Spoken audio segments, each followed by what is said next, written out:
60 some odd meetings, and we finally From what I we blew understand, one. they're I mean, making give me all a these break. grants good for they're approving the grants and saying, you know, like, you don't People even keep front- on front asking. the extra 20%. It's not unless it's a capital project. Okay, we're going to get started. You know what I mean? Calling this meeting to order. Confirmation of a quorum. Confirmed. Any changes in the agenda? Who asked me that said they had to bail out early? I do if possible. It's my son's birthday tonight, so we're going to take him out to dinner. Happy birthday to him. Throw that in there for...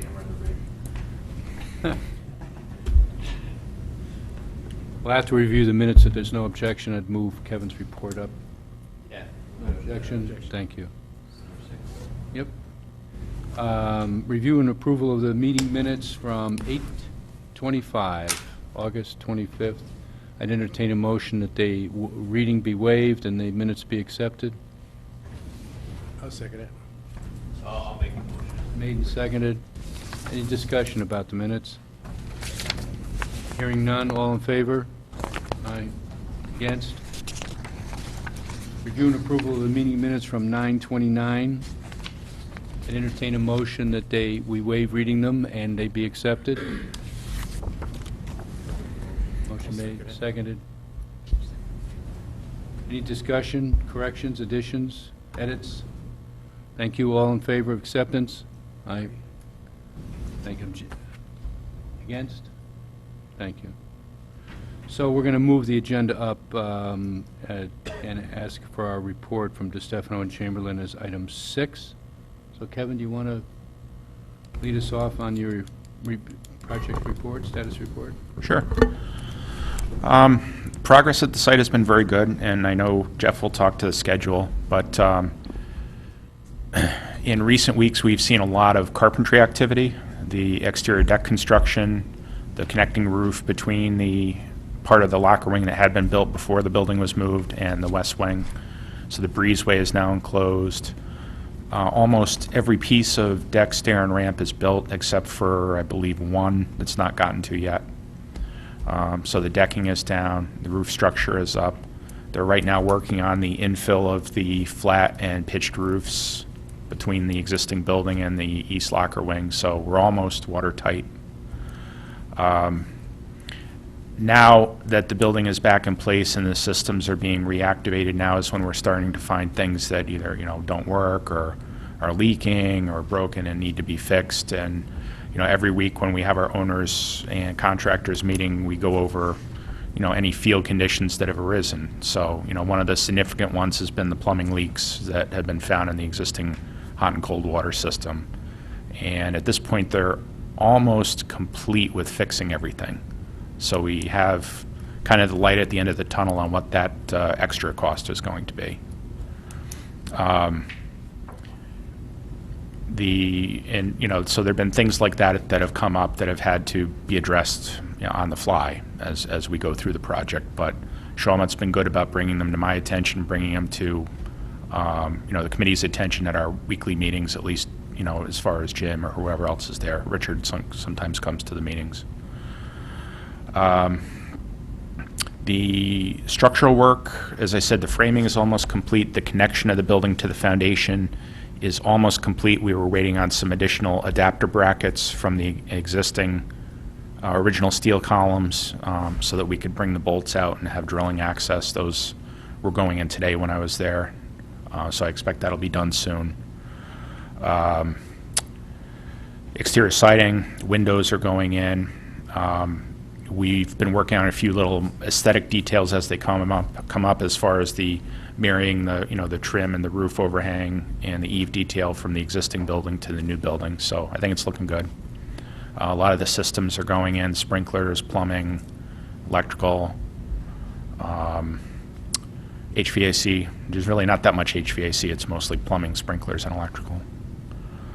And I know Ben has been keeping a exposure log of things that are coming up or have already come up that would be cost impacts or schedule impacts, and Mark and myself and Jeff have been contributing to that list.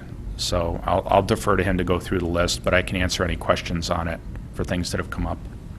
And I can also answer any questions you might have on any of the change orders you might be voting on tonight, too.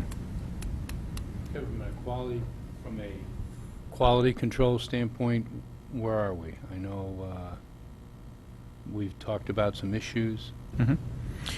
Yeah, for example, some of us noticed this week some issues with some of the decking on the exterior decks and how the joints were laid out. The railings, the deck railing system that I think we talked about at the last meeting or the meeting before, where you approved an extra to go with a better cable rail system. The wood posts are in most areas. There are some issues with how the posts lined up and how the tops of the posts were cut off that weren't quite up to snuff. And Jeff has been good about getting the carpenters together and explaining why it needs to be done better and that they're going to make corrective work happen at those areas.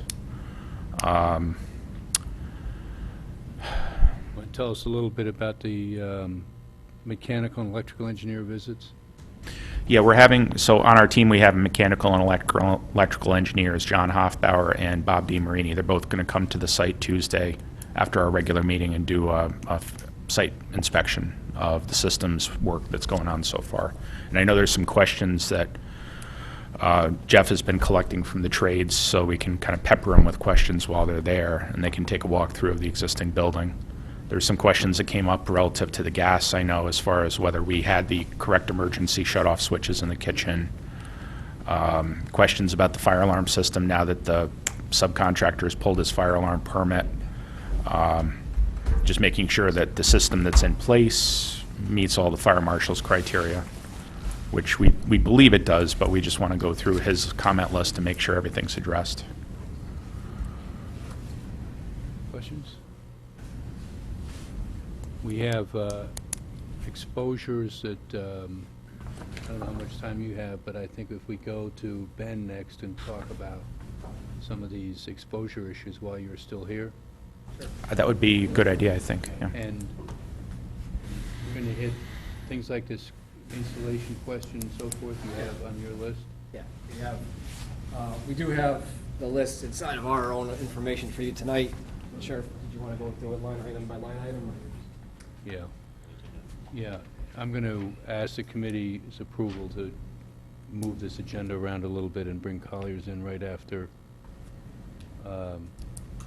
Kevin. No objection? We're all going to be talking about the same things anyway, so. No objection? Okay, thank you.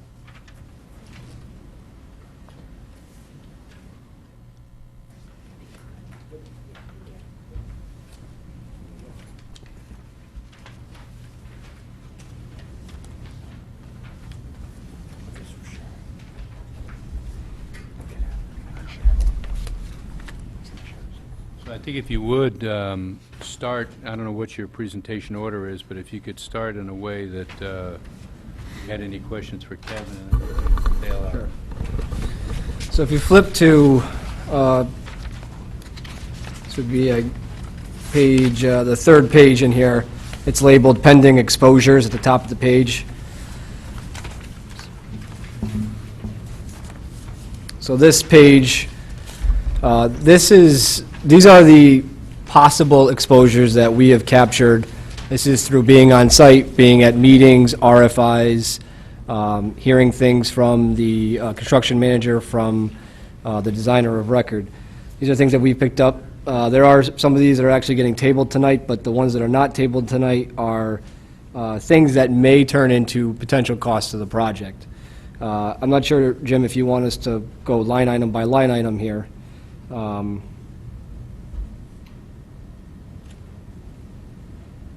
Well, I mean, some of these have a cost impact and some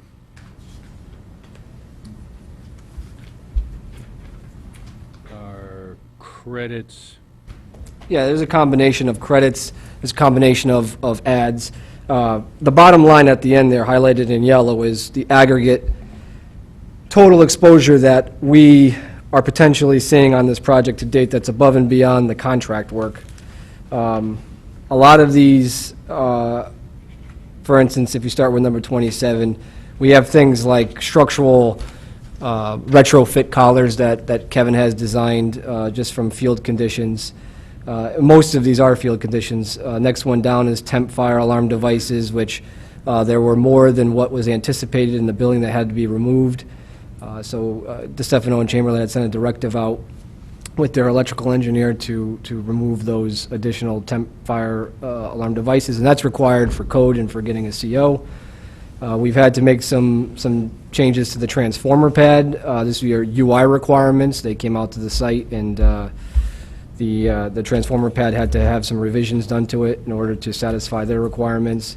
We have existing conditions in the building, such as tile thresholds at openings, where a tile is sitting higher than thresholds that are going out to the outside, which poses danger to people walking through. So those types of things have to get addressed. Shower pads. These are exterior shower pads that are going to be concrete. There wasn't a full scope in the contract documents, so they were refined as part of an RFI process, which added more scope than what was bid. This mold remediation in the next line down, which is animal nesting, these are existing conditions. There was some mold that was found in some of the bathrooms and some of the drywall. There was some animal nesting issues in some of the above ceiling insulation. We have to have those remediated. We have to have a hygienist come in and clear the areas, and then we have to have the construction manager, Shawmut, fix those areas, put everything back together, such as drywall and insulation. We have existing plumbing issues, which is a pretty large exposure. When Shawmut went to pressure test and turn on the plumbing, if you will, they found lots of areas that have pretty dire existing conditions, broken pipes, broken fittings, and there wasn't an allowance to capture these costs, so these are true exposures to the project. In order to hand over a building with a proper plumbing system, these areas have to be fixed. Land beam conflicts at the breezeway framing, these are just, Kevin, you could talk more to that one, so I'll circle that one. You'll be better versed than I am. The existing HVAC and mechanical equipment, this is an exposure in addition to our allowance, which our allowance is another $10,000. So we're basically stating here that we are anticipating up to $20,000 in startup costs, tuning up these pieces of equipment, fixing belts, things of that nature, things that are not included in the base contract scope. We have an insulation, above ceiling insulation issue that may be, unfortunately, a town issue, a building official requirement in order to get a CO, which we'll have Kevin explain a little bit more in detail.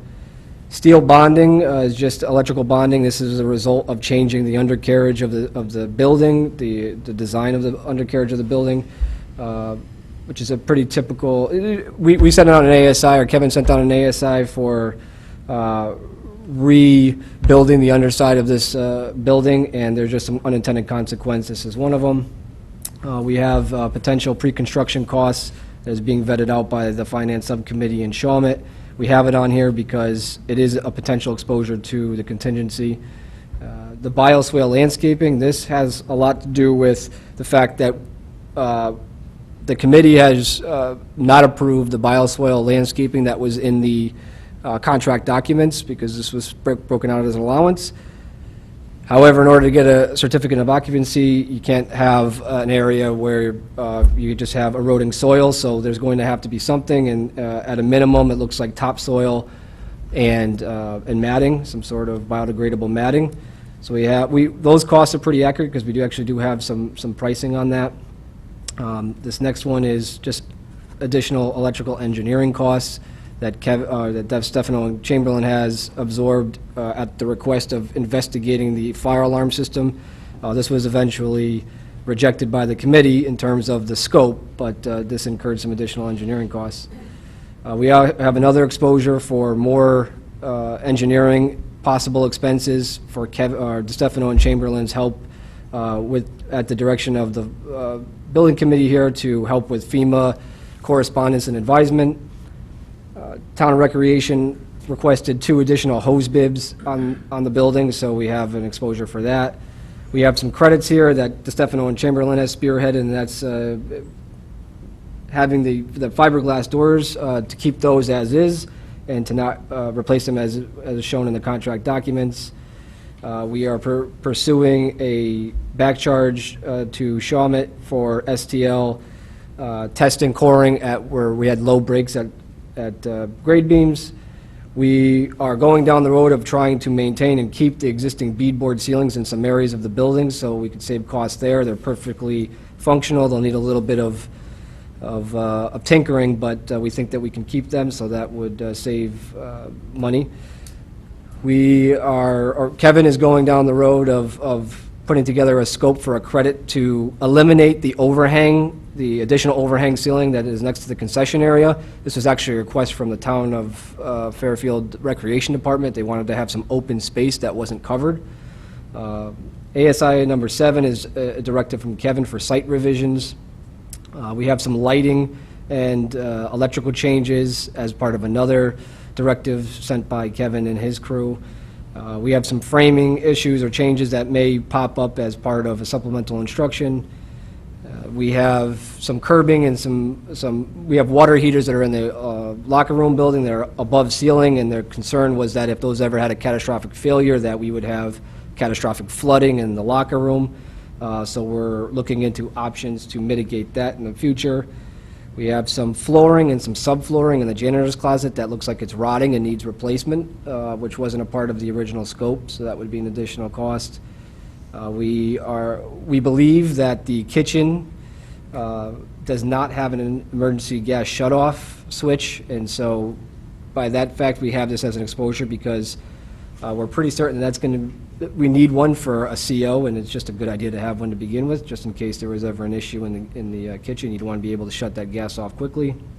And then finally here, fine grading by Waters. Waters is the contractor that will do the paving, and the town of Fairfield DPW either didn't realize or doesn't have the equipment to fine grade to a point where we can actually get a warranty or a guarantee along with the paving from Waters. So for instance, if somebody else did the fine grading and then they paved and they ended up with ponding, then who do we turn to?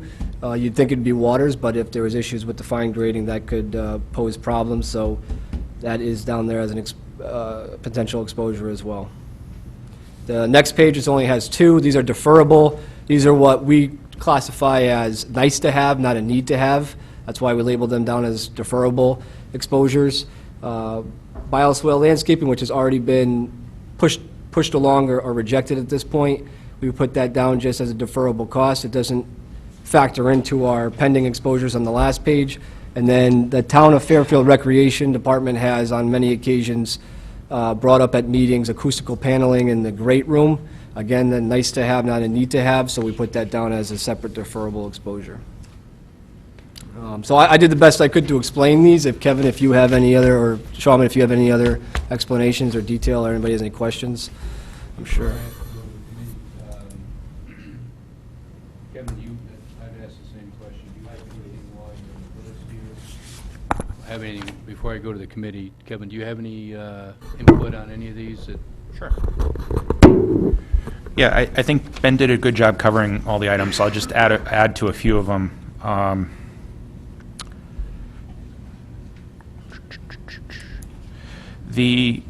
At this point, most of the remediation has been completed for the animals and the mold. So we don't have a firm number on that, but I think soon we will. So hopefully that 25,000 will come down, but we'll see. The plumbing issues, I think that's on track. The 36, I don't think is going to turn into anything big. One of the things Mark pointed out to me recently is that we do have a pretty significant carpentry allowance already in the project. So hopefully some of these things that are carpentry related can come out of that. The insulation issues. So this is potentially a big one. So the issue is, so the way the building is insulated in the west wing, the existing part of the building, is most of the ceilings are acoustical tile hung ceilings, and the fiberglass bats sit right on the tiles. Not a great way to insulate a building, but that's how it is. And that's how it was built, and that's how it was permitted originally. And it was permitted that way under the same code we have right now. the building official raised some concerns about it, and he raised some concerns about it over a year ago when we were designing the project. And at the time, we didn't really have the funds in the budget to do anything better. And, you know, we had a system that we thought was in good condition. Since then, we've uncovered the areas that we talked about that had the mold and had the animal damage, so we have to do something with those areas. We're also finding a lot of areas where, you know, every time somebody runs a wire, a computer cable or a speaker wire or something, they pop up a ceiling tile, and so the fiberglass is kind of all over the place. It's not really a continuous blanket of insulation anymore. Coupled with that, we now see we've had a lot of problems with plumbing pipes freezing. So we want to address the building official's concerns. He made it clear to me today when I called him, just to clarify, he's not making this a condition of a CO that we completely re-insulate the whole building. He just wants to make sure that we understand that we've had problems and we try to do better as the budget allows. So where it stands right now is we've gotten some preliminary pricing on both to spray foam the whole roof of the building, which is extremely expensive, and also to basically re-insulate many areas with fiberglass and additional fiberglass to increase the R value and do it in a better manner.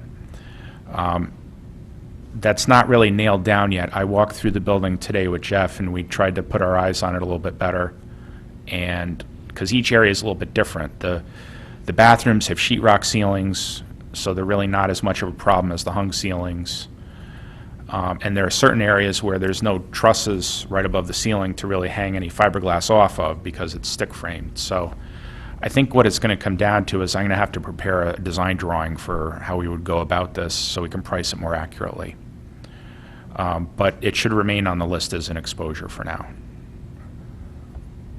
Okay, could you, so the cure right now is to remove the existing insulation that's kind of been pushed up and moved all over the place, or to reset it and then blanket the pipes more that are, what is your scope? As it stands now, I think we're looking at,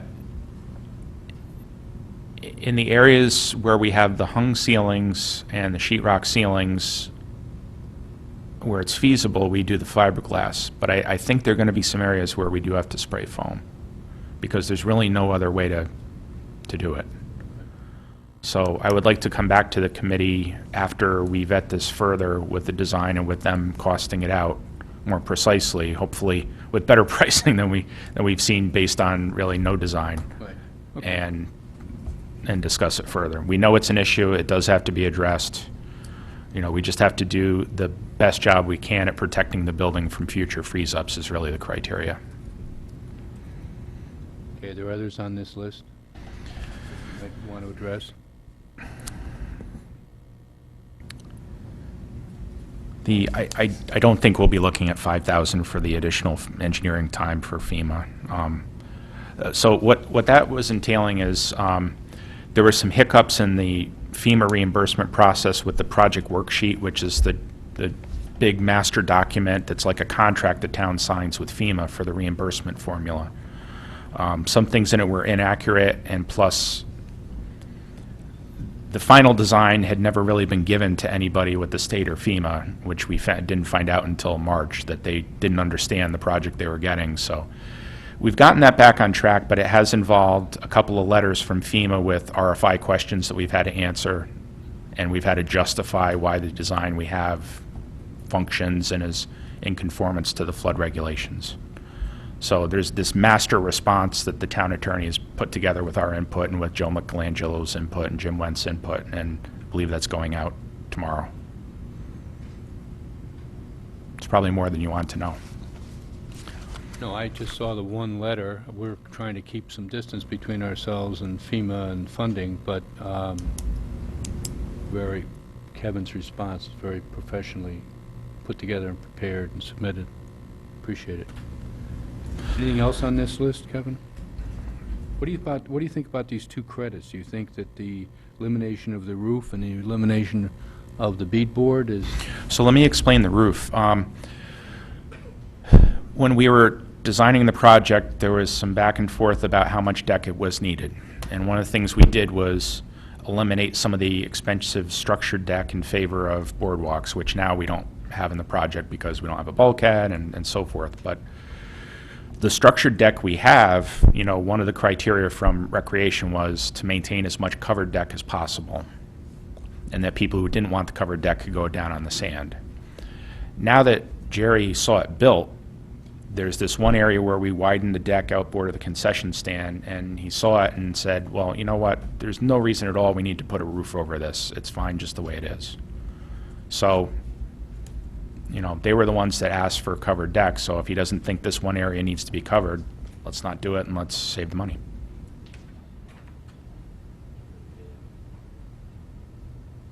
I'm just saying it's an awkward design on top of that.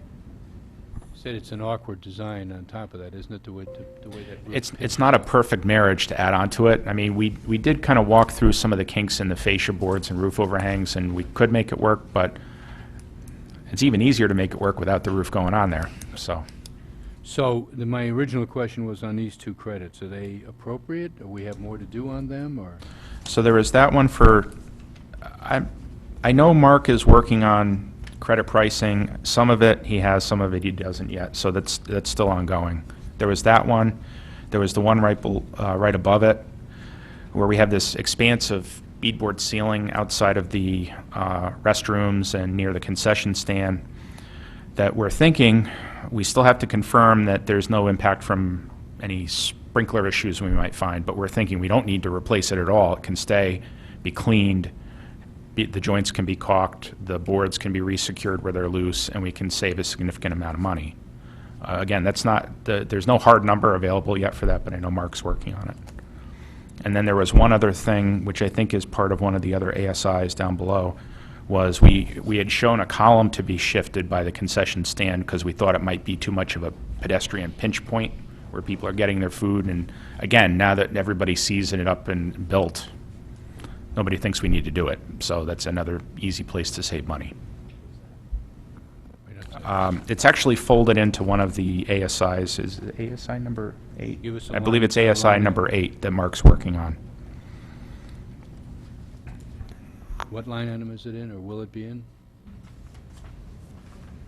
So that would that be, I guess that would be 54. Which also has a few adds to it. So like some of the exterior trim conditions, we asked them to, you know, pad down some of the beams so that the exposed trim was a little deeper so it looked better. And we had some conditions where the original building's fascia board met our new fascia board that we wanted to pad it down so it looked correct now that we can see how everything lines up in the field. So there's some extras there under item 54 that, you know, the credit for the column would wash against. If I may, Jim, just on Yeah, ASI. questions 8, from the committee. Just ASI number 8, because ASI 8 I saw was all electrical, is 2 fixtures. Did you issue an 8 revised? ASI 8 revised? I believe it was electrical and framing. I don't have it with me, though, I'm sorry. I'm just looking at the one I have in front of me, which was just 2 light fixtures. It did. It came back revised. It did? Okay. Okay. Yeah, I don't think the electrical actually is going to add anything because we always had those light fixtures. We just told them where to put them. No, I understand. That's what I was gonna, that was one of my questions on ASI 8, why we have 2 different, so lighting electrical changes in 53 is $5,000. And then all I saw was 2 light fixtures, and I see ASI 8 framing. I didn't know what that was, and you just. Yeah. I honestly think the item 53 is probably going to be 0 or close to it, and 54 hopefully will be. I mean, these are really placeholders. We, you know, Ben, to his credit, wanted to put something in there just to make sure we didn't miss it. Understand. My question is more about the content of ASI number 8, because the Okay. ASI 8 I had was only electrical. Okay. So can, if you don't mind, Jim? Keep going, yeah. So can you explain what ASI 7? What's in ASI 7 Oh, roughly? so ASI 7 was when the town started the parking lot grading. There were some areas we had to look at and just make sure we were meeting existing grades correctly. So at the west end of the site closest to the Durrell Pavilion, What we actually wound up doing was leaving a section of pavers in place because it would have been kind of awkward to put the new asphalt right up to the rubble wall that's there. So we said, all right, let's just leave a strip of pavers and it'll be a pedestrian walkway behind the wheel stop of the cars. That didn't generate any cost because the town's doing the removals and we're actually putting in less asphalt because of that. And then there were some other clarifications about how the curb and sidewalk get patched in that we put on top of that, but I don't think they're cost items. So it's a site-related, parking lot-related. Yeah.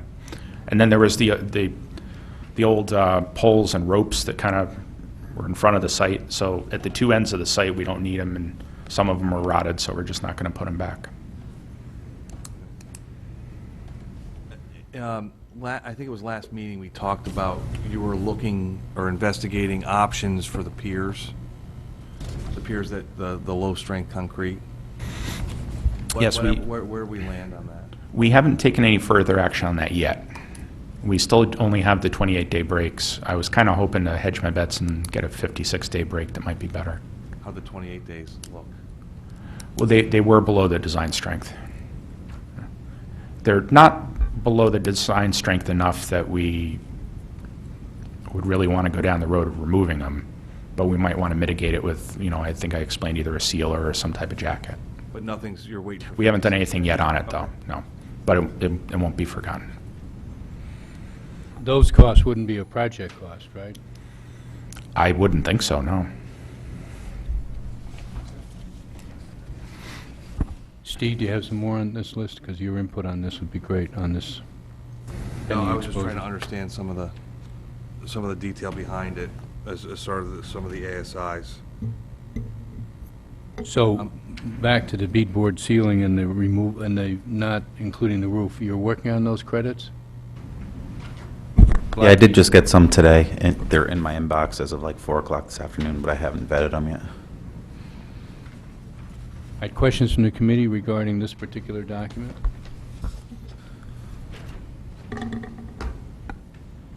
Kevin, could you explain 47 in a little bit more detail? Was there a design option to replace doors that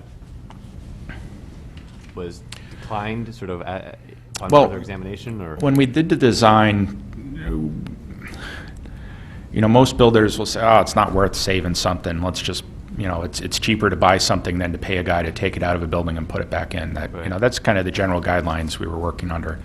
But they actually saved all the old fiberglass doors and they're in fine condition, so we directed Shawmut to reuse them. So there was a savings because they didn't have to purchase new doors and frames. How many doors are we talking about? 7 or 8. It's $1,500? I mean, is that another cost that's being worked on as well, or? Okay. In conjunction with that, we did upgrade the Dutch door that we have for the little vestibule where the park staff are going to check people into the locker room. So we did go to a better Dutch door, and that ate up some of the credit. Okay. Okay. And then for 38, for the insulation, is foam your only option that you're looking at, No. or are you looking at spray fiberglass, cellulose, or any other option that may be more cost effective? Yeah, like over the sheetrock ceilings, it would be very easy to top the fiberglass that's there with blown in, either cellulose or fiberglass. And I think that would be a very cost competitive option. Still not sure that's the right way to handle above the suspended ceilings. Yeah. Okay. I can just see it turning into a mess the first time somebody pops a tile. And, That would be a problem. yeah. Okay. That was one of the two questions I had. Additional questions from the committee? Rich, you pretty good on this? Yes, go ahead. The other one is, at what point in time, is it up to the committee, or I noticed Joe is not here, this fine grading that we thought was going to be done by DPW, that was done by Waters, is that a DPW cost, or is that going to be a project cost, and who runs that to ground? We haven't yet. I think the idea was that have Waters do it because they're doing the final paving and they're under contract with us and not under contract with the town. So just to get it done and locked down, I think the decision was to use Waters, right? I think it's already been decided that Waters is going to do the work. I don't know about like what account it gets billed to and who writes the check, but Yeah, I understand, I thank you for that. I understand that Waters is doing the work. Right. My question is, if we went into this project thinking that DPW was going to eat the cost of the parking lot work that it signed up to, is this committee and this budget eating the cost to Waters to do work that DPW is supposed to do? I don't think it's for the design team or the construction team. Yeah, I think that, Should I reach out to Joe, I guess? is what I yeah, mean. you can certainly talk it through with him. I think that there was a feeling in the project meeting when it came up that the town was doing a lot of supporting the project as far as preparing the parking lot, and the fine grading really might well go with the paving, and therefore Waters would take it as a package. So it may come back as a hit for us. But I we'd be think, happy to- I think if we had to do it over again, we probably would expect that the site contractor had to do the fine grading, because they're the ones paving. It's probably the way it should have I been. wouldn't disagree with that. I wouldn't disagree with that. And then, I'm sorry I said I had no other questions, but the HVAC, so from Shawmut or anybody, you said they're starting to start things up, but, I mean, and I understand, and I've been through this with Ben already as part of this finance subcommittee, this list, so I understand the numbers are what they are, but are we at, what do we know about the heating side and the cooling side, if it even has cooling for the HVAC equipment? All right, the units, the motors are running, and cooling side is working. We don't have gas to them yet, so we don't know about heating. So that's going to be happening, Jeff, next week, roughly, we'll be tying in the gas to the units. So then we'll fire them up next week and no more then. And what, is it Crest is your mechanical? No, EEI is the mechanical contractor, Crest is the plumber. I'm sorry, so what else will they do other than just starting up, making sure things are rotating in the right directions and They, air is blowing? they have a lot of testing procedures that are listed in the specs that they have to follow. Okay, and that, so are they doing a full test and balance, or so Yep. to speak? Yep. And we'll have that as part of the submittal. Yeah, and also, this item number 37 on Ben's list, that's $10,000 for additional HVAC. We have a $10,000 allowance, so that can come right off the list, built into EES contract, if everything goes well. Well, right, I understand, Why I'm I saw that asking. look, Steve. A heat exchanger or two, you know. But so far, everything has gone well. Power to the units is fine, the motors are running fine, the cooling side is fine. Now we just got to get gas to them and make sure the heating side is fine. Okay, thank you. Unless there are any other questions. Thank you. Thank you. Thank you, Kevin. Steve, any more questions on this? Because I have the mother of all questions here, and that is, Sorry, Jim, one quick thing too, in terms of allowances, like I just mentioned, that HVAC allowance, we have very stacked allowances with the carpentry package as well that we'll go over next. So some of these items that are all carpentry related from Banton, we do have significant allowances put aside well, yeah. that we haven't even touched yet. We want them in one list or the other. Just, Ben, if you will, before we go any further, maybe a recap as to where we are financially. Sure. So, if the total exposure is that what it is? Is that our second page? So if you take a look at the pending exposure log, you'll see at the bottom there, it says 217,489. That's Right. the aggregate of that page, our pending exposures. If you flip the page, you'll see this very brief and succinct. Now, keep in mind, we're only referring to owner's contingency in this analysis here. So we started with 302,800. The net expenditures to date is 21,400.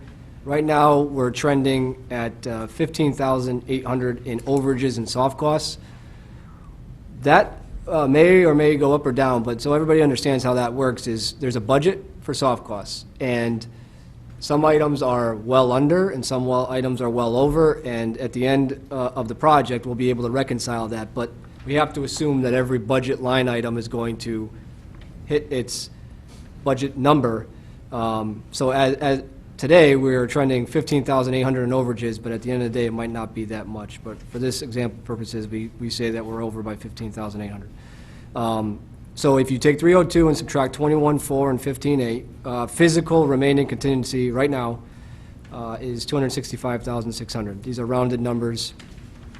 If you take our current pending exposure log, which is 217.5, you subtract the two, what we're saying is if every single one of these exposures came to fruition at the estimates that we're putting on them, then we would have $48,100 in owner's contingency left.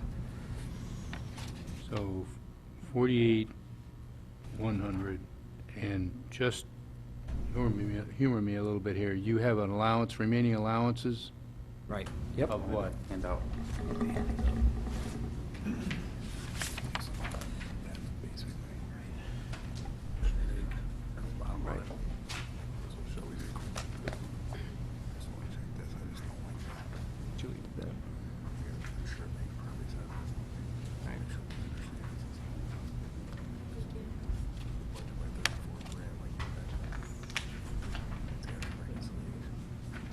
Sandy for this.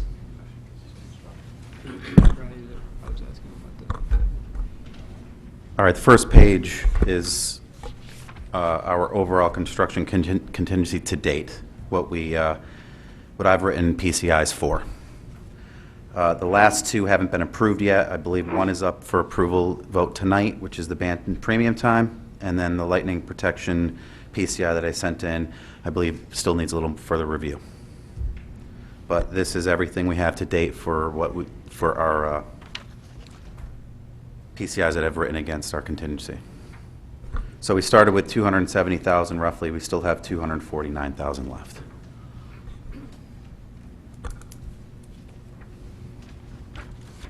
Did you also pass out the allowances too? What's that? Did you pass out the allowances too? Allowances are on the second page. That's our allowance tracker for what we've used to date. So we'll go over the main allowances that we have. We do have some cleaning tickets coming in from Jeff that I have put on the third page, which is our ticket work tracker that's currently in process. Some of the items I don't have all the backup paperwork yet from the subs, but I'll be getting those soon. And then if you look at Division 6, which is where we have a lot of allowances in our carpentry package, first aid is minor, that's only 1,000, but we have 5,000 for weather protection and safety that we haven't used at all. We have 10,000 for winter conditions. We have 10,000 for rough patching in the drywall. We'll need to use some of that. I'm looking that most of that's probably going to be used up for all the cracks and everything that need to get fixed, and any walls that we opened up for the plumbing pipes. But we also have 10 man days of a carpenter for $8,000, which hasn't been touched yet. 20 man days of a laborer for $12,000, which hasn't been touched yet. So we do have a significant amount of allowances that I know Ben has a lot of things under the owner's contingency as exposures, but we certainly can use, any carpentry items and stuff. We can start plugging into these allowances so that we can bring that $217,000 number down. And there's the HVAC allowance. If you look under number 23, we do have a $10,000 allowance for HVAC that we can bill into before it goes to owner's contingency.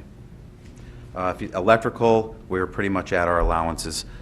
We had 2 items for electrical. We had additional electrical work, which is kind of power items for $7,500, and we had a $5,000 item for lights that might be bad. Now, the lights are all relatively good. I don't see us going much into that $5,000 amount. But the power, I have already used up pretty much everything. I think we have to $131 left over. If you notice that number 26, we went over by $1,289, and I still have $1,420 left in the $7,500 allowance.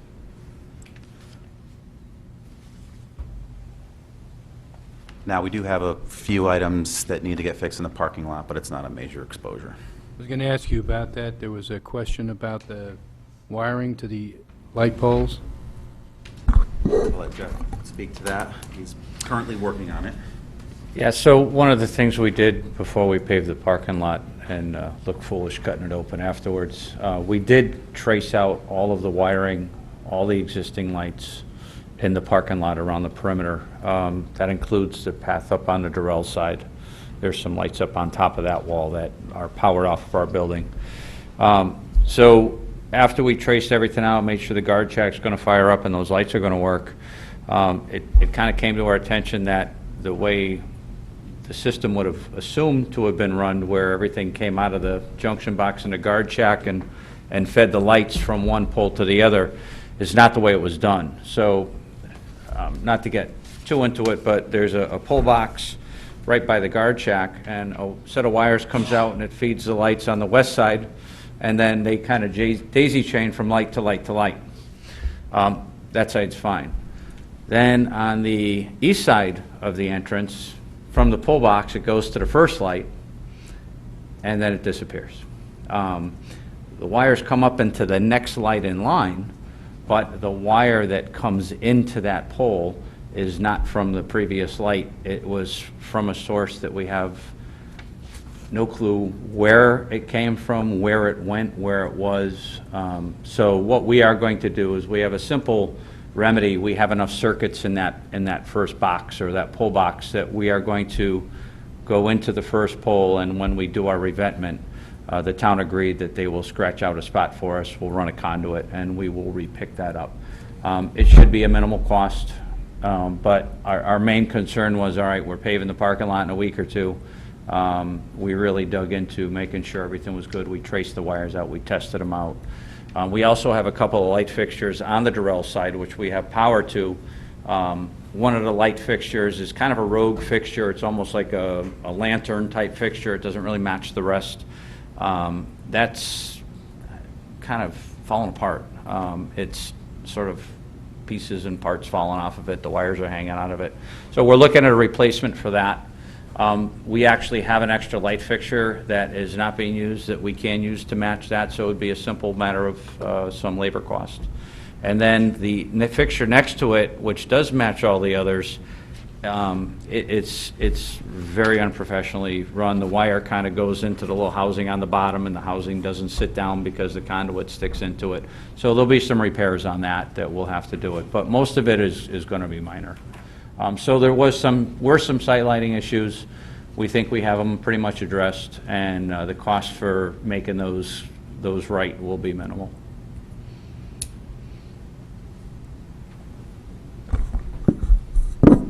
Questions on this reconciliation on the owner's contingency status? I have a question for the committee. Given the fact this is not our money, and we want to bring this project in under budget, it looks like we have 3 plus items at the moment. We have 75% of the Shawmut contingency. We have allowances, and we have remaining unspent owner's contingency. So that's like $300,000, and there's other things that are going to happen. How do we put the brakes on? In other words, how do we? There's nothing worse than money being available on a project because it gets spent. So how do we collectively with our team put the brakes on? In other words, make sure that we're not spending any more money. I mean, Steve, do you think these numbers that are on the table right now are good enough and solid enough to carry us for another 60 days without any other hits? I don't think I can answer that question. I don't know if everyone can. I mean, we're working on credits, we're working on things. I think the team thus far has been very diligent in pricing and getting prices and reviewing them on Shawmut with their subs, and then we have Colliers do it, and then obviously the finance subcommittee asks a bunch of questions too, which goes back to market a lot of times. I think we just have to separate the nice-to-haves versus the need-to-haves, period, and understand. I mean, I agree with you. There's contingency, there's allowances left. I think, based on what I've heard for the past 4 months, we're almost at the point. If we know the heat works, the real risk, I think, is now over on some other big spend. This insulation thing could be, we've got to watch it closely. With that being said, I think we just have to watch the nice-to-haves. We made a big decision on what to do with the landscaping. That was important. We didn't just spend money. So I think just to clarify, not clarify, but to add on to what Ben said earlier, you know, right now, there are soft costs in this budget that are budgeted, and the financial controls say that we're gonna spend every dollar's budgeted. Relocation costs, things like those, that we may not even touch as well. So there's some funds potentially available as we get into the latter weeks of the project. What is our delivery date? January 7th. And where are you with the delivery date? We're still tracking ahead of schedule, a little bit. We'll say January 7th. Like what, how much is a little bit? A couple hours? or a Jeff week? has a 90-day look ahead we're about to go over. I can He can- speak to that when we... We also included a copy of the construction, the GMP schedule with the packet that we, We think we're going to be buffing up, cleaning, touch-ups, punch list up to January 7th. And your 90-day look ahead, is that something you just want to address quickly? Before we do that, Jim, Mark, you also handed out the plumbing repair sheet in this package. Correct. So, The last page? the last page. Yep. So, Uh, how good is the 15,989? Is the only thing that's, you know, we have work complete, I get it, parts on order, we probably know what those numbers are, I'm asking. And then the not started, is this gonna end up being the number, and does this number include, is this just Crest, or is it Crest and Shawmut's numbers in here? That is just subcontractor cost. Okay. But this 2975 is the only item that isn't complete yet, that is firm. They do have man-hours in associated with it. They told me they won't exceed those man-hours. So we If know we the track them scope. T&M, it'll come down. If anything, won't go up. So we know the scope of what's left as far as Yep. that repair. There's one minor item that isn't listed yet. There's a small sink in the kitchen area, hand-washing sink, where the pipe is run in the wall. That wall is an exterior wall, so we're going to surface mount it, very minor. The same thing happened at the ice machine. That water line was in the exterior wall, but that had been fixed the same exact way we're going to fix the hand sink previous to us getting there. Okay, thank And you, it's in the kitchen, so it's not a big deal that it's surface mounted. thank you. I might add that this building is going to be turned back to the town in better condition than it was before the storm. In other words, we're picking up an awful lot of stuff that, should I call it maintenance, preventative maintenance, fixing things that weren't quite right in the beginning. I mean, that's a problem for us. I mean, it's not a problem, it's what we're delivering. Well, for instance, the gas valve in the kitchen. Right, Probably wouldn't have been C of O'd the Right. first go-around right, without it. right. I agree.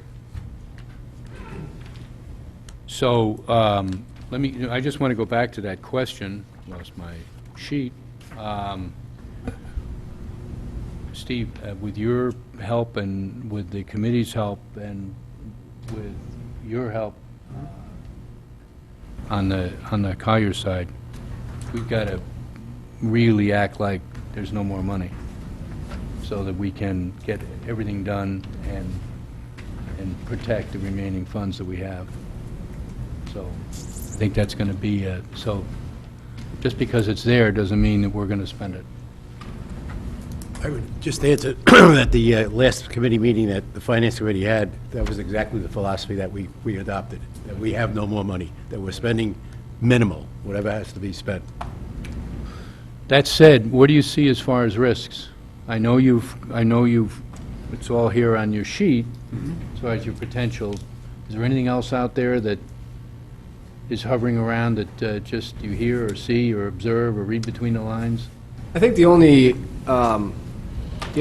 real one that I still am a little bit murky on is this insulation issue and the extent to which it goes, and if it goes to a certain extent, what does that do to our finish schedule, on our construction schedule? So that is, in my opinion, the most critical path exposure that we have.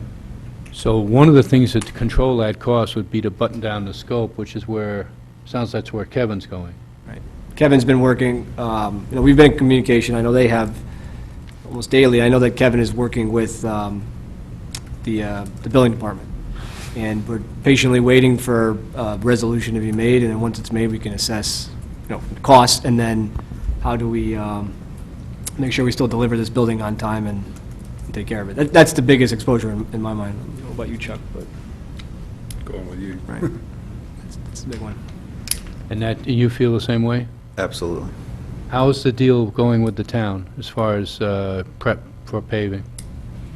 Very good. They've been excellent. It's super to work with, very accommodating. We're going to do compaction tests and have inspection when the paving is laid? Yeah, we've discussed actually essentially, if you want to call it a pre-compaction test. So we have existing soils there. The town has, for the most part, the whole west side of the lot is pretty much where it's supposed to be. They're just wrapping up the bioswale. Next week, they do the east side of the lot grading and bioswale. They have most of their storm components in, except for the east side. So we would like, on the west side, and we've already discussed it with the testing lab, to maybe just come in and do a preliminary test before Waters even comes and starts to fine tune and the rolling and compacting, just to check our subbase. This way, if we need Waters to maybe bring in heavier equipment, get some more compaction between Waters and the town, we have time to do that and maintain our schedule of paving, which is coming up very quickly. And the batch plants close, what, mid-November? With the weather, I mean, not counting today and yesterday, but with the forecasted weather, it's kind of with the landscapers too. You know, we talked to landscapers yesterday and we said, how we doing on our planting? And he said, we're still good. You know, they kind of look at it, you know, over a 2 to 3 week forecast on what the temperature trends are doing. And I think the plants are fine. We're set up for, what's the paving date? The 7th. Yeah, we're set up for paving. Next week is our prep. The following Monday, we do our base coat, and then that whole week is paving, curbing, and final coat that Friday, the week after next. So we're good so far. Does the interior of that building get painted completely? The interior. Get painted? So the scope for the painting on the building as a whole, so the entire locker room wing is getting painted. Right. The new construction. The interior, so what we're looking at, what we own as scope, is pretty much the entire great room, all the walls, the corridor on the outside, and I think it was a couple, yeah, it's about it. There are some areas that aren't scheduled to get painted that will need to be after we touch them up. They're going to get painted by default because, all right, so you have the 2 bathrooms on the west wing that are accessible from the deck. So one of the bathrooms, half the ceiling came out because of the abatement issue, or the remediation of the drywall.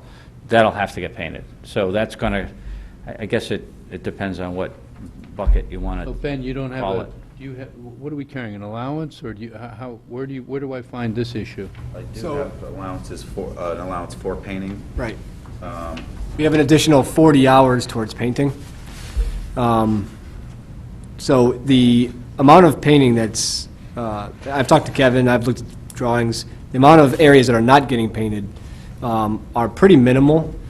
For instance, the great room, which takes up the most square footage, the locker room wings, the areas of those getting painted, that's all getting painted. We're talking about some bathroom ceilings, some janitor closets, things like that. Can it be done in 40 hours worth of painting if we had to? I think we're pretty close. You know, I'll deflect to them to comment on that, but I don't think that there's a major exposure there, and if there is, you know, I'll talk with Sean more about it. But I don't see it as a real exposure right now. Okay.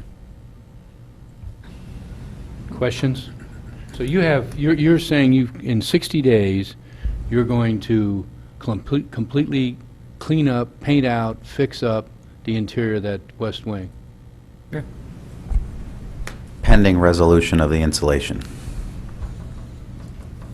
Yeah, some of the items we're doing, some of the items that we're doing will hinge a little bit on some of the things we decide on moving forward, the insulation.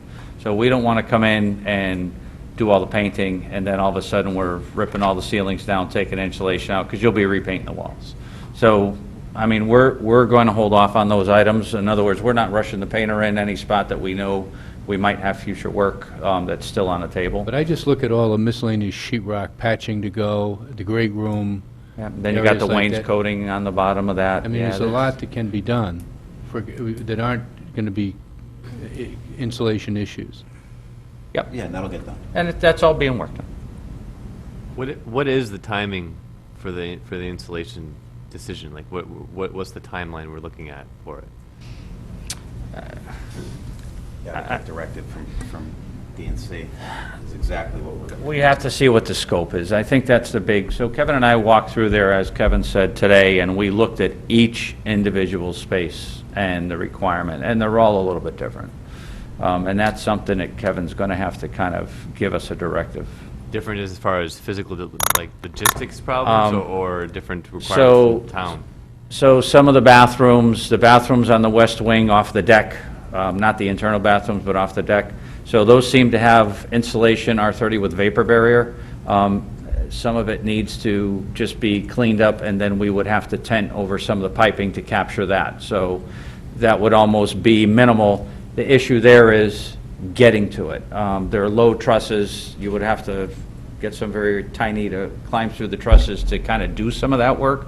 So now we look at it logistically. Do we cut open some areas in the ceiling so we can access it? And once we cut those areas open, do we just throw an access panel in there and leave it as an access panel, or do we patch it and sheetrock it and tape it?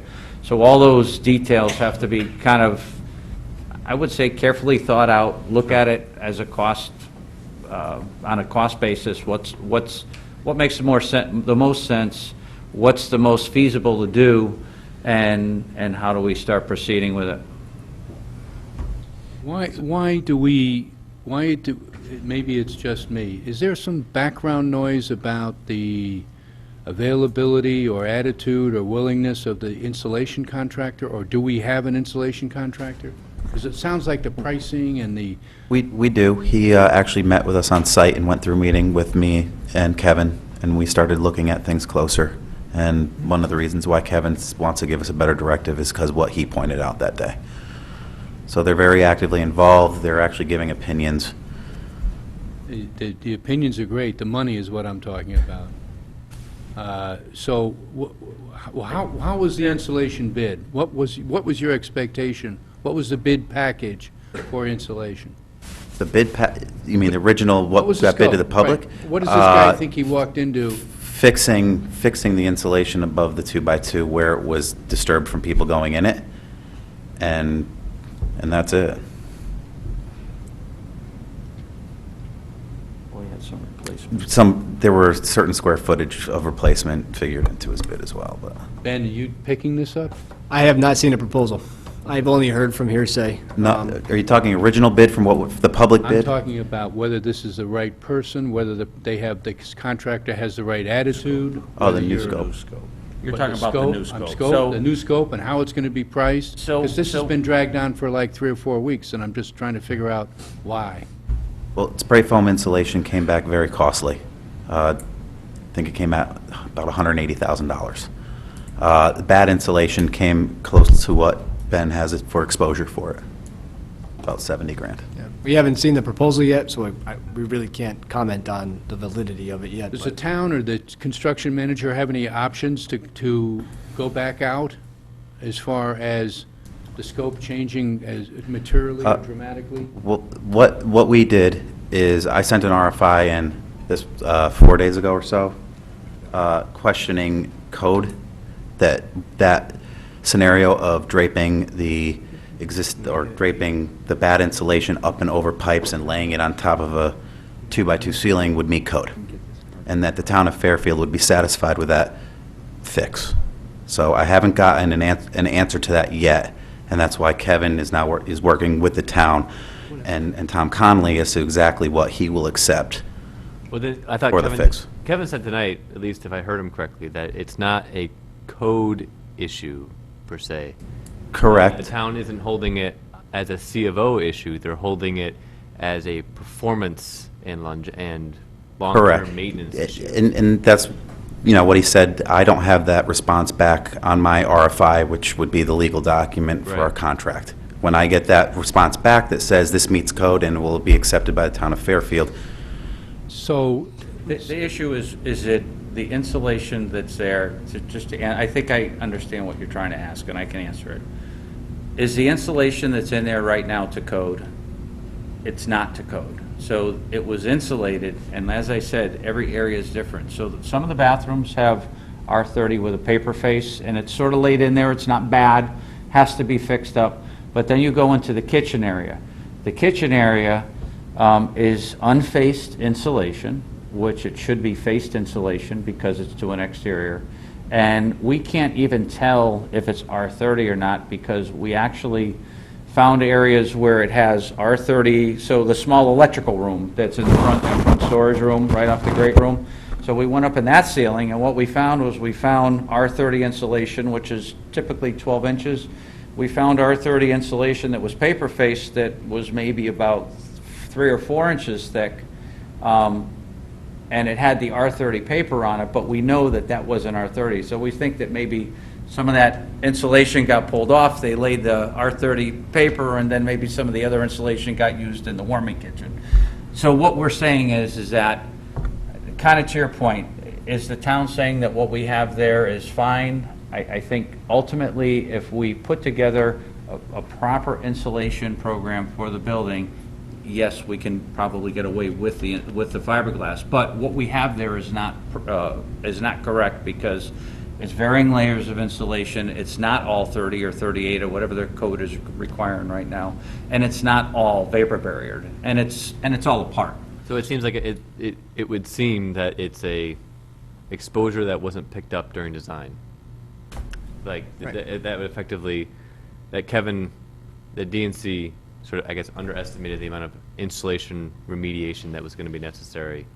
It wasn't known to the extent of Yeah, I mean, they saw insulation, the but they... unpredictability of the original installation of the insulation. There's insulation there, but when you start digging into it and looking at the thickness and looking at the vapor barrier issues, so we not. bring it up to a performance standard that's acceptable to the town and acceptable to the building official and acceptable to our engineer. I get that part.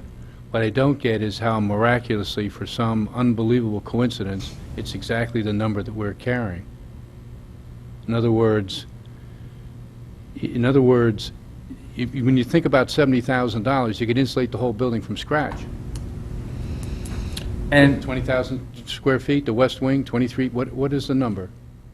what was square your- footage. What was the number? Yeah, I think what happened is when, and correct me if I'm wrong, I think what happened when we asked an insulator to come in and start looking at this to give us some numbers to go off of, whether it was either the spray foam or the fiberglass, I don't believe we had a very, very clear-cut scope.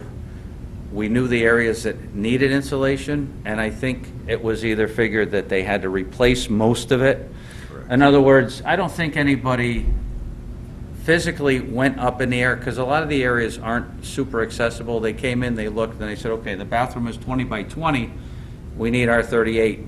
This is what R38 is going to cost to go up and install new R38 based on maybe 75 or 80% of replacement, because we don't know what's in there. You just can't access the whole area. So I think maybe some of the numbers were based on a little bit of a guess, looking at the space. So our full original guess, if you will, is based on a square foot number, is much less than 70,000. It's our first, passed, and the problem with that number is, like, it is high, we think it's high, but we haven't seen the proposal. But our original estimate for BAT is about half that. Well, how are you going to discipline this? This is the tail wagging the dog. We're at the end of the job. We've got Kevin has solved it, or is in the process of solving it with the town. He's going to put together a scope. You've got a captured insulator, or the insulator's got a captured project. I'm not sure what yet. So how are you going to get the best deal for the town? I mean, and why have we been kind of dancing? We have them in, we walk them around. I don't get it. Because we don't have a hard scope. Well, then why are we waiting till now to have Kevin put together a scope? Because when we started investigating a lot of it, we saw things like the bat insulation being ripped in half and foil faced or faced bat here, non-faced here, and it's half the size of what R38 would be. frankly, I don't think the pricing is, I don't think anybody's showing up great on this deal. I can tell you that. So. I think we're gonna people be- are also looking at the access issue of it. I mean, how do we get into those small crawl spaces to get it replaced? So there's definitely issues. Once we have a scope, we need to look at the scope. I think we'll sit down and we'll look at the best way to access those areas to properly insulate it, like I was saying before. How do we get in there to do it? And then we'll be able to give somebody a real good detail on what they need to do, how they're going to have to do it, and then we can get a solid number. Ben, I apologize for probably making you repeat yourself. Where did the $70,000 number, where is that exposure coming from? So it actually started out much less, like I said. Yeah. Just based on and obviously every project is different, and the conditions are different, and the scope of work will be different, so we go into it based on a square foot number for the most part, right? Right. We estimate whatever it is, and the reason why I put 70 in there is because it started out much less, and then at meetings and on site, rough order of magnitude numbers started trickling out, not in paper format, but we start hearing these other numbers. So to best protect the accuracy without underestimating, we put that 70 number in there because that's what we're being told right now it is. We haven't seen the paperwork. If it's legitimate, that I'd rather have the 70 number in there than 35, and then you'd look at me and say, well, how didn't you know? Well, I mean, to Jim's point earlier, that there may be some sort of captured audience, problem on this. Right. But also, if the number that was originally floated for the spray foam installation was 180,000, I'm concerned that it's not capturing enough exposure on it. That if depending on the solution that Kevin is able to define in his scope of work, if it's part spray foam, if it's part bat insulation, if it's part spray cellulose or whatever scheme, it seems like I understand the order of magnitude, but I am concerned that the exposure could actually be more. Right, we are too, and so to answer that, it's a good point, but what we did over the last couple of days was we've been on the phone with Kevin, trying to get a good sense from him as to where he is in this process. Have you come up with a scope with Tom Connolly or whoever's at the building department? Where are we at? What do you think it's going to be? So we're gathering as much data, information as we can, and all we can estimate is off of that data that he's giving us, because he's ultimately the one that's going to come up with the scope and sign off on it. So the numbers in these estimates, they're estimates, right? And we try to err on the side of caution. And the reason why we carried that 70 was because those are the rumors. Kevin he thinks there's some validity to it. And that we've been told by Kevin specifically that the spray foam option is just off the table. According to him, and I don't want to speak for him, but he believes that the town's not requiring spray foam. They're just requiring some alterations to what's there and some complete replacement to what's there. That's what he said. Yeah.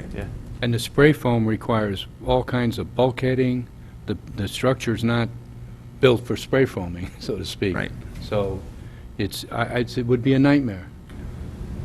Go ahead. If I may, I'm listening, and I think I hear if I'm hearing what I think I'm hearing correctly, is it just because there's a number, and it's not going to Andy's point, but if there's a number in here, it doesn't mean that Shawmut runs the insulator, that's what they're going to pay. I mean, there's a vetting process that goes through, and I think once we understand, I tend to agree, once we understand exactly what the scope is, if these numbers look off, then we have to do something. And whether it is something drastic relative to another vendor, we'll have to deal with that. But I'm sensing that we're thinking just because it's on a sheet here, that's the number we're going to Oh, spend. no, that's just, I'm sensing just the I know opposite. that wasn't Yeah, yours, and but me I'm too, sensing- mine too. I look at, a captive Steve, I look at project. the building, I take out the great room. That's a lot of space. So we have these perimeter areas around the great room, east and west. And we got hung ceiling there, and a couple of bathrooms, we've got a sheetrock ceiling.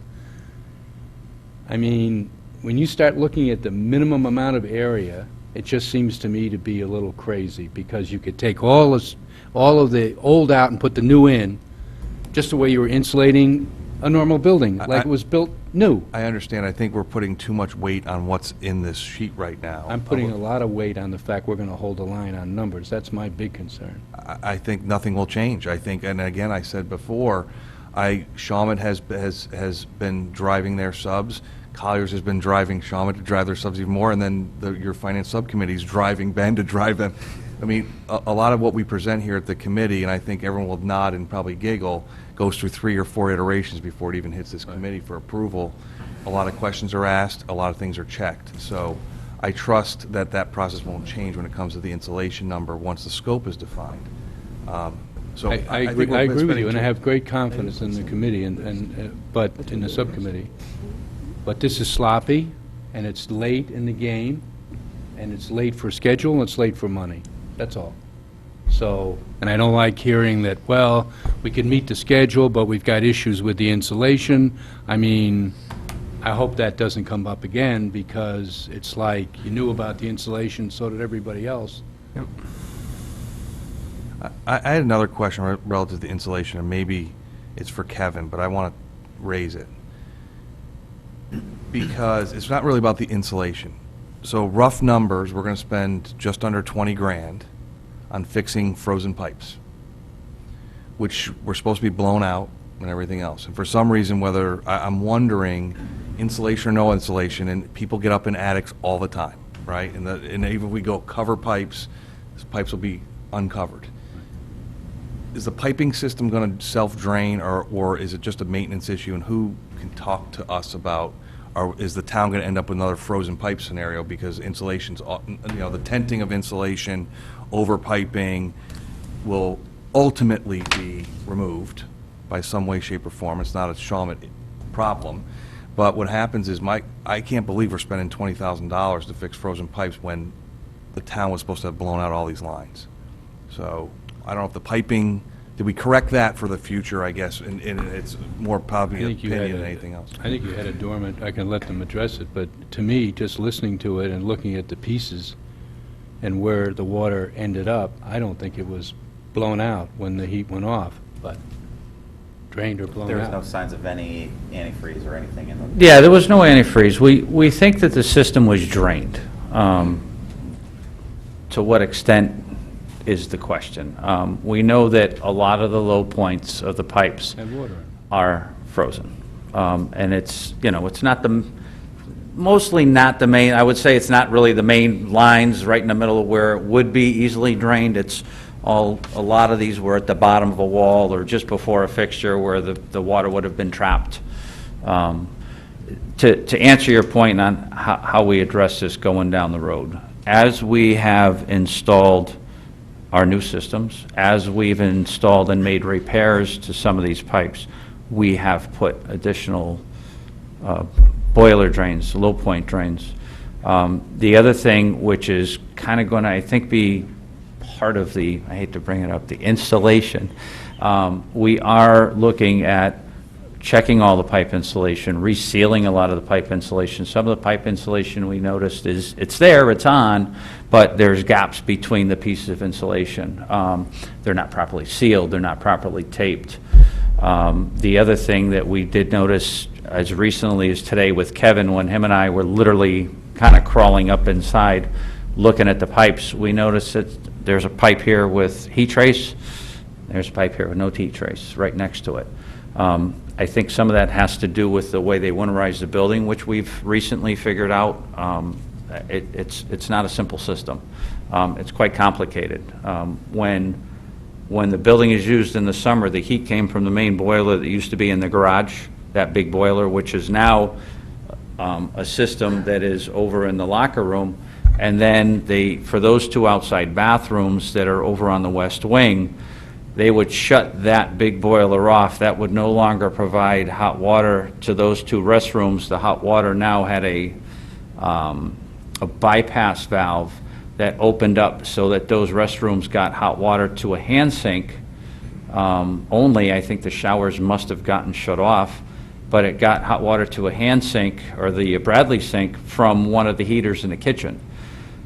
So there's kind of a lot of stuff going on that we've uncovered. These are not things that are shown in the plan because it's all existing. So we're kind of looking at this stuff saying, okay, how do we make it better? How do we sort of eliminate issues? What needs to be heat trace? What do we need to check? So to your point, yes, we are looking at that as we go, and we are trying to make whatever improvements, suggestions to the design team that we can go this way or that way. Okay. And the additional boiler drains will be on the as-built? We will be, when we do our training on the building, and this has already been discussed, we are going to absolutely positively advise that the system is not just gravity drained. It has to be blown with a compressor. And then additionally, we're going to suggest that, like a RV antifreeze type fluid, which is very safe. I do it at my house every year down the beach. That's blown into the system and through the system. It's really the only way to do it. All right, thanks. Okay, that said, any other questions regarding the 3 presentations? Kevin, of course, he's not here. I guess back to your original point about holding the line on the costs, at what stage do you think of making a call on the last 2 holdouts on the budget? Is that something we're going to carry until we have a better idea on this installation cost and we have a better idea on sort of these? At ribbon cutting. No. I was thinking mostly of the, I mean, we could defer the cost for the bioswale if we had it and leave it behind, but I was thinking more of the acoustical panels, because that actually came up in more than one public session. Yeah, that was a design improvement that had been asked Right. for a long time. Right. So, So those 2, well, they're on the table because they're in your... Yeah, but these 2 that you're talking about are deferable exposures. Those numbers are not included in this. I understand. Right. yeah. We understand that, yeah. Yeah, so are you asking to just eliminate them altogether? Right from? No, I'm asking Jim timing When on you do when to that. make a decision on that. Now, obviously, the bioswales, the building, you have the topsoil and the matting in your exposure list. Right. So we can deliver the building without, the final landscaping, and the town can opt to do that later. Right. I suppose the acoustical treatment inside the gathering room, they could do that later if they Absolutely. wanted to. Right. Would it make sense for us to do it now and deliver a well-performing building? Probably. But I was trying to get an idea from Jim on his Yeah, I don't- expectation on timing. Yeah. I think you bring up a very good point. I had on my little mental exercise here, I had the acoustical panels included in the project. Was there an acoustical engineer? There was, wasn't there? Yeah, so this $20,000 number, if you will, came from an actual alternate from Shawman at the time when they were bidding. It was never accepted, but that's where we got that number from. So Kevin's not here, but there's a design in the documents for acoustical panels? There was an alternate that was was it you or was it the town? Okay, it was the town of Fairfield. Excuse me, it was the recreation department. It was just a written scope of work? Yeah, it was an actual. It's just a plug number. Yeah, well, they consulted with an acoustical engineer and installation company for rough order of magnitude pricing on what they were looking to do at the time. And so at the time, the Recreation Department had asked us to consider that in our contingency log because they had this number. We pay for acoustical engineer? We did. There is nothing in the design documents, though, that No, you're show right. what the acoustical panels are, where they're going, or sizes, or anything like that. Or we don't know of any design for acoustical panels. What we may want to do, I appreciate the question to Jim about when, but I don't know how long the lead time are. I don't know if we need supporting structure to hang Right. these things. So if you guys if the committee's thinking about Better looking shape at it up, that, scope and we better cost. have Kevin look at that and unearth it, because I do remember a quick plug number as well. So I don't know if it affects the contract drawings, other than hanging acoustical Could panels. you... Yeah, it wouldn't affect any trades. The good thing is that those 2 items don't affect anything Right. for what we're doing. We can always put the acoustical ceilings up when we're done. Well, unless we need some sort of backing or blocking, or I don't know how heavy these things are. Yeah, going to design, true. We may just want to ask Kevin Can we to, direct Kevin to To design them. Initiate an RFI on that and get it going, or do you want us to, I can do that. yeah? Say it came up at the meeting and, Sure. yeah, No problem. right? Yeah, it's already, I know that Kevin has the skeleton information for it, so and we can it's track not it. starting from And scratch. usually, you're right, there's lead times there's usually I just put some in at Yale, and they were 6 to 8 week lead time. And we got them in 6 weeks because we paid more. Everything's 6 to 8 weeks. Yeah, Everything. usually, yeah.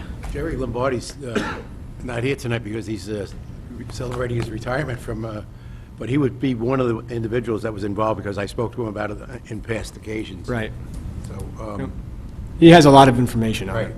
that's what I'm getting at. It was a pretty informed number. We did hire an engineer, and we did get a report. We just got to make sure that Kevin's got that. Okay, anything else on the reports that we received from our team? Any comments, Al?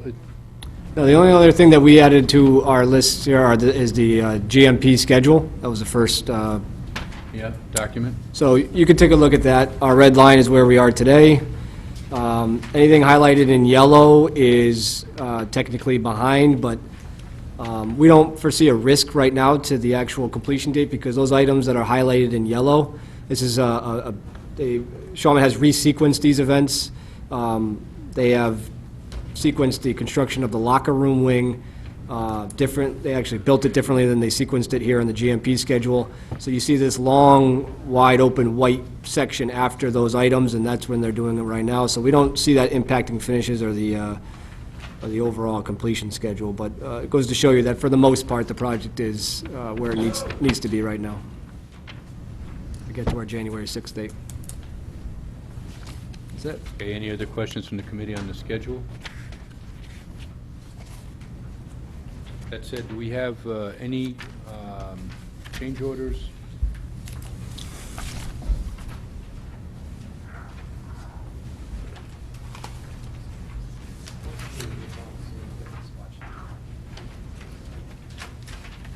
Before we go to this item, is there any need for the committee to take any action regarding a quick turnaround on approval of insulation?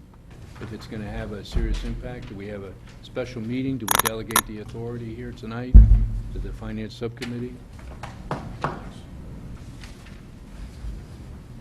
My opinion is it depends on the dollar.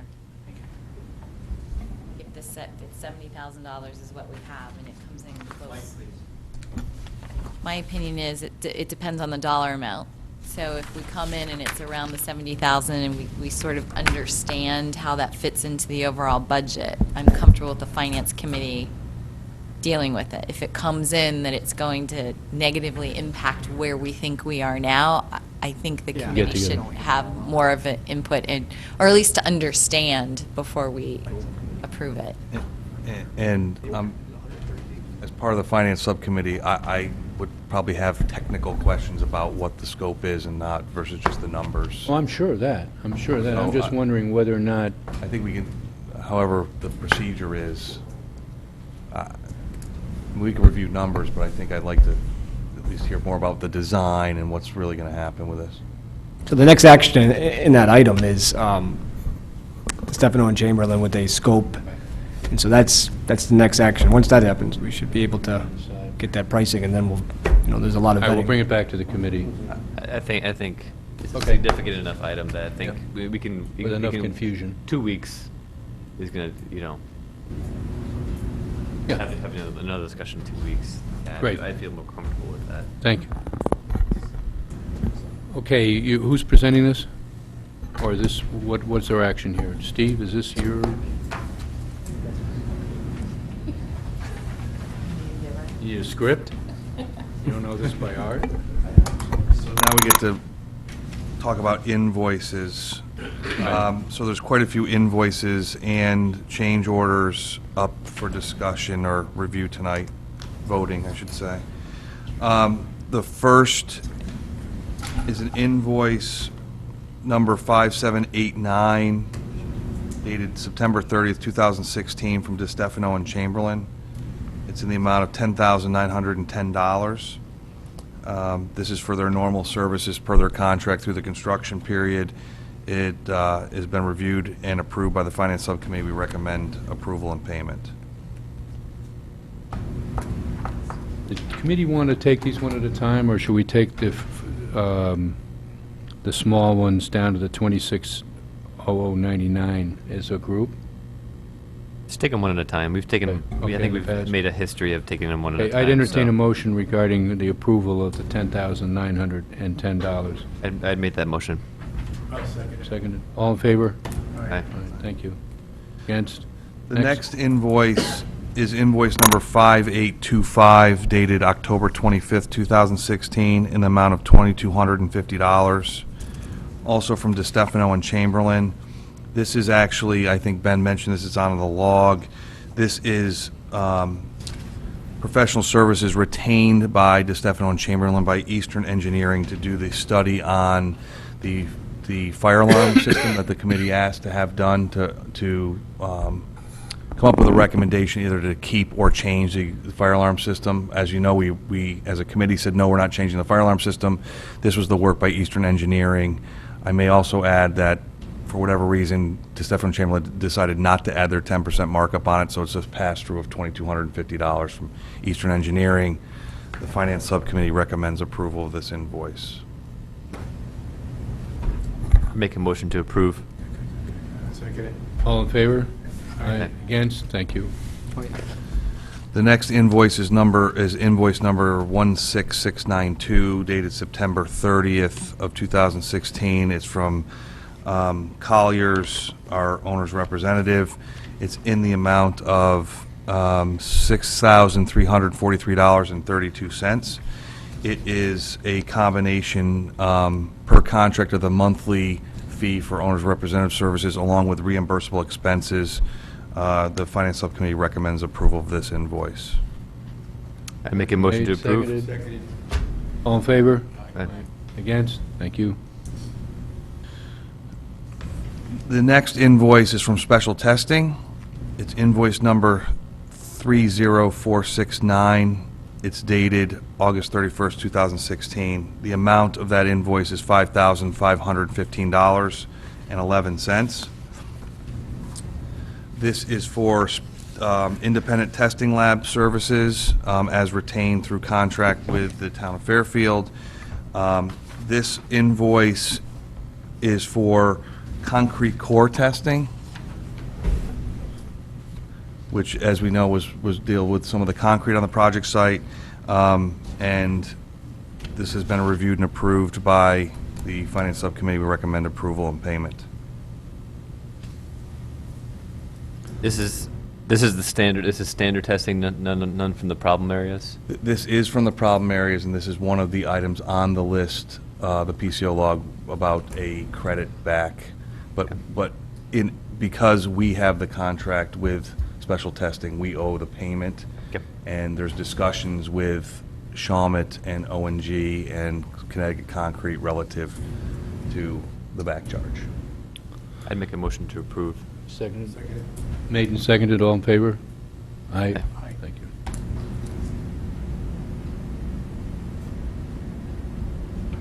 The next invoice is number 30667 from Special Testing Laboratories. It's dated September 30th of 2016. The total amount is $2,600.99.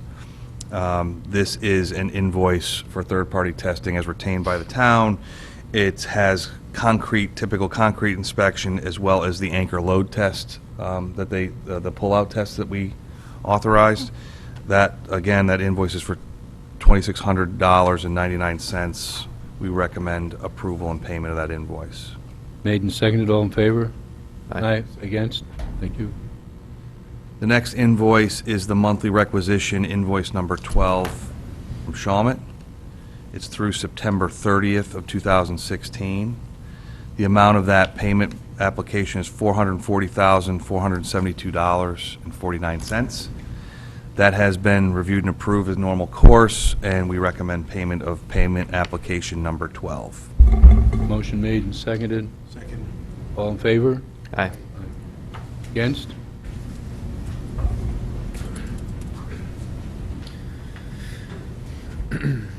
The next grouping of things for the committee approval are change requests and budget transfers,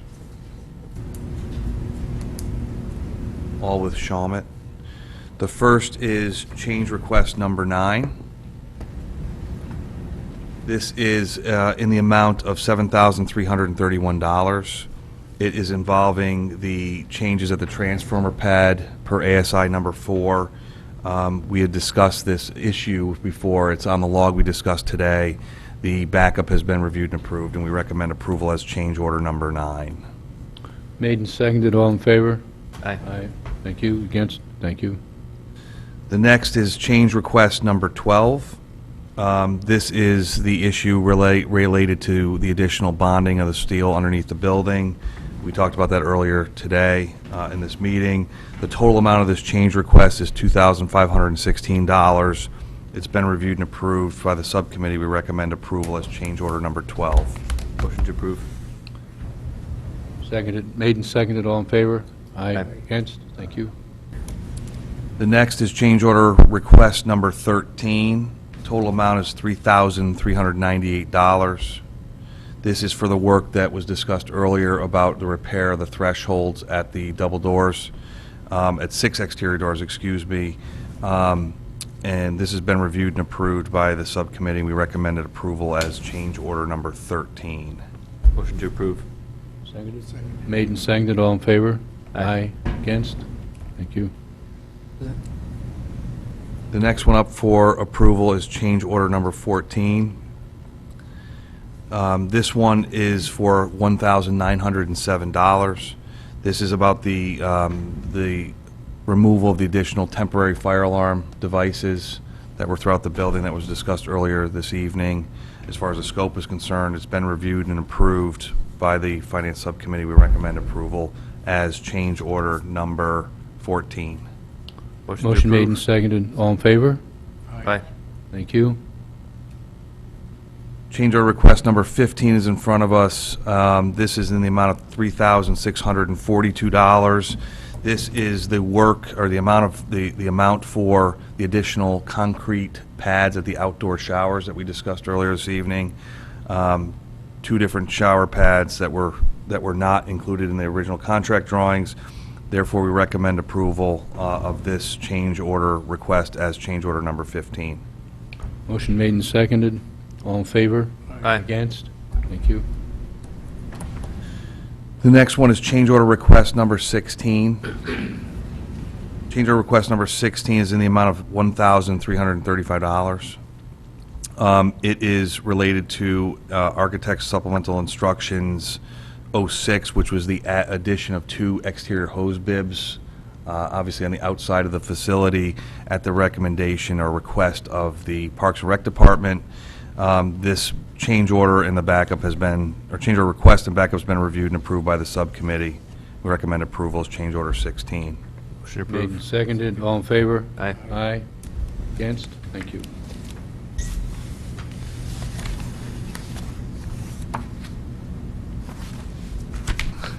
Almost there. I'm almost there. Glass of water. I giggle because this one had a lot of email traffic today. Change order request number 17. This one has been reviewed and approved by the Finance Subcommittee. It is for the flushing of the sprinkler system, the fire protection system, in the amount of $902. So we didn't talk about this scope of work today, but this was, it is a maintenance requirement for NFPA for fire sprinkler systems. It's being done because the time is up. It's not part of the scope of work. We recommend approval of $902 as change order number 17. Motion Made and approved. seconded, all in favor? Aye. Against? Thank you. We all spent about $5,000 discussing the Oh. $900 change today, but that's neither here or there. And we have 2 finals, two other on the list. One. One, One. well, I had 2, We have a but budget transfer. that's great. I'm sorry, so there's only one more. Is a budget transfer 010. It's in the amount of $6,536. This is a budget transfer from a request to use construction contingency from Shawmut to pay Banton premium time for the work associated with some schedule modifications. And looking at the backup, the backup works for the premium time for Banton, and because it was a schedule change, We see that it's appropriate to come from construction contingency, so we recommend the budget transfer 010 in the amount of $6,536 to be moved from contingency to Banton's line item in the GMP. Motion to approve. Second, made and second, all in favor? Aye. Aye, against? Thank you. That's all we had in the list. So, Ben, as you're packing up, I was just getting it off my desk. if this committee looks at these approved change orders, Sure. and we didn't look at the master budget tonight, Right. if we look at the change orders to date, plus your pending risks, is that it? Do we have everything? Have we covered everything? Everything that we know about, yeah. Yep. Okay. Which, Okay, any comments about any of these invoices? I have one. I'm a little concerned about something that's in the minutes that I believe I have it straight, but I'd like to get it really nailed down. Shoremont is not allowed to do any purchasing without the approval of this committee on any amount, regardless whether it's 20,000 or whatever. And where did it show up? I don't know exactly where, but it was in the very, very beginning. You went ahead, It's just that right. they cannot just purchase, say, the insulation. They have to go through a committee to get approval. And I think that you're someplace, somewhere, Sherman is under the impression that they have the right to spend up to $20,000 without anybody's permission. From our contingency. From the construction contingency. Right. Construction contingency. Correct. Right. Okay, so that's the that's a contractual issue, yeah, that's their CM interest. Can't do it. Right. all right, But so- the language is a little tighter than that. You have to come back and report to us, give us notice immediately. Yeah, well, they were supposed to call us if one of the three people wasn't available, not available. And this was subject to 2 weeks of negotiations. Right, at the very, very beginning, yeah. But I just wanted to reiterate that that's still in effect, so I... Yeah, I think they've done a pretty good job of Yeah. preserving their contingency. I- But I yes, agree with you. I agree yes. with you. I think it's... Yeah, usually when we run across anything, first thing we do is notify Colliers. Yeah, unfortunately, Colliers tells us about it so that we can, as a committee, give our issue of denial. And then that's all. I just want to be sure that that routine is maintained, especially as we come to the end and Right, we're in a big right. rush to get stuff done. And we want to really track what's going down Right. totally. I think hopefully we made that impression tonight Yeah. for everybody. Any public comment? Hearing none, are there any other issues that the committee would like to come forward with? Anybody else on the team? That said, motion to adjourn, made, seconded, thank you. Meeting is adjourned. Cool.